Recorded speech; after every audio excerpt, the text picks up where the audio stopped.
নদিয়া জেলায় প্রায় 100 কিলোমিটারেরও বেশি রয়েছে ভারত বাংলাদেশ সীমান্ত। অধিকাংশ জায়গায় তারকাটা দিয়ে ঘেরা থাকলেও কিছু কিছু জায়গায় এখনো তারকাটা দিয়ে ঘেরা জায়গা নেই। সারা বছরই চোরাচালানকারীদের উৎপাতে আতঙ্কে থাকতে হয় সীমান্তবর্তী এলাকার মানুষদের। বর্তমানে বাংলাদেশের চিন্ময় কৃষ্ণ দাস গ্রেপ্তার হওয়ার পর বাংলাদেশের যে পরিস্থিতি তৈরি হয়েছে, সেই পরিস্থিতির মধ্যে আরও আতঙ্কে রয়েছে সীমান্তবর্তী এলাকার মানুষ।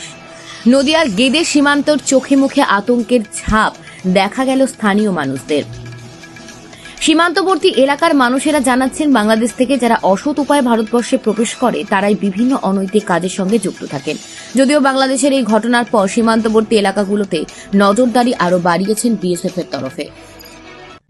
কি ভয় লাগছে, এসে যদি আমাদের নির্যাতন করে সেটা তো মনে হবে একটু ভয়ের কারণ না।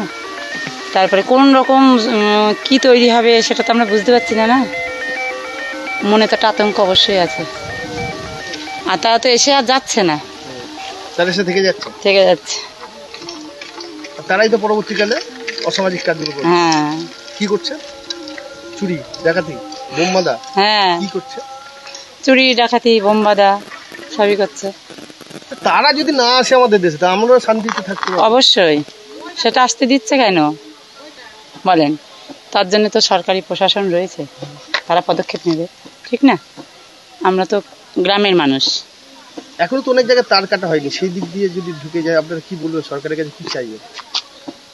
চাইবো যাতে না আসে, তার কাটা দিয়ে তার কাটা দিয়ে দেওয়া হোক। আর তার কাটা দিয়েও তো সুরক্ষা নেই, এই তো টাকার বিনিময়েই তো আসছে, এটা তো ঠিক। হ্যাঁ, বাংলাদেশের উপদ্রু এখানে যত শরণার্থী এখানে এসে আমাদের এই সমস্ত জায়গা দখল করে নিয়েছে। আর বাংলাদেশে গন্ডগোল হচ্ছে, এখনো দেখে এলাম টিভির মধ্যে বিরাট মারামারি, গন্ডগোল। এই যে যারা লুকিয়ে চলে আসছে, অনুপ্রবেশ ঘটছে, এরা তো সবই কাগজপত্র ছাড়াই আসছে, এসে অনুপ্রবেশ করে। এরা পরবর্তীকালে কি করছে? এখানে এসে তো অসামাজিক কাজ করবে, করে আমাদের সাধারণ এসব মানুষগুলো অসুবিধা ঘটাবে, এইভাবে অবস্থা খারাপ হবে। এটা তো দেশের জন্য ক্ষতি। দেশের ক্ষতি। হ্যাঁ, এবার দেশের ক্ষতি হবে, আমাদের খাদ্য খাবার কমে যাবে, আমরা পাবো না খেতে। আর বাংলাদেশের যত লোক আছে তারা সব পাচ্ছে সরকারি ব্যাপার, আমরা কিন্তু স্থানীয় লোক কিছু পাচ্ছি না।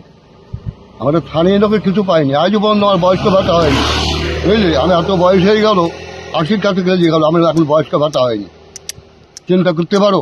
আপনি কি এখানকার স্থানীয়? আমরা কিন্তু স্থানীয়, বসন্তি বাড়ি আমাদের। তাহলে এই যে সীমান্তবর্তী এলাকায় আপনারা থাকেন, সবসময় তো আতঙ্কে ভয়ের মধ্যে আতঙ্কে থাকি আমরা। এটা তো আমাদের বলার রেকর্ড, আমরা তো আতঙ্কেই থাকি। কখন দুর্ঘটনা ঘটবে, কখন অশান্তি হবে, এই নিয়ে চিন্তা থাকি। মানে কিসের ভয়? বাংলাদেশের ওই লোকরা চলে আসতে পারে। হ্যাঁ, চলে আসছে যখন তখন সীমান্তে তার কাটা নেই, তার কেটে দিয়ে চলে আসছে, এরকম পরিস্থিতি থাকছে আমাদের। যেখানে তার কাটা নেই সেখানে তো অনাসেই চলে আসে। হ্যাঁ, অনাহি চলে আসছে। মানে এরা ঢোকে কি করে? বিএসএফ একটু নজরদারি এদিক ওদিক হলেই ঢুকে যায় নাকি? বিএসএফ কত একটা মানুষ কত সময় ডিউটি করতে পারে, তাদের তো নিদ্রা আছে একটু চোখে। ঘন্টার পর ঘন্টা একটা মানুষ বসে থাকতে পারে না। যখনই ওরা নিদ্রা আসে তখনই তো চলে আসে। ওরা তো পাহারায় থাকতে সব, তার সত্ত্বেও ঢুকে যাচ্ছে। ঢুকে গিয়ে তারা তো এসে এখানে অসামাজিক কার্যকলাপ। হ্যাঁ, তারা অন্যায় অত্যাচার শুরু করে দেয়। যখন আপনাদের বাড়িতে দেখা গেল ঢুকে গেল, তখন এসে অনেক সময় তো বিএসএফ এসে আপনাদের উপরও এখন ভোলা মহেশ্বর এন্টারপ্রাইজ আপনার কাছে সমস্ত ধরনের বিশুদ্ধ পানীয় জলের ফিল্টার সুলভ মূল্যে বিক্রয় করা হয়।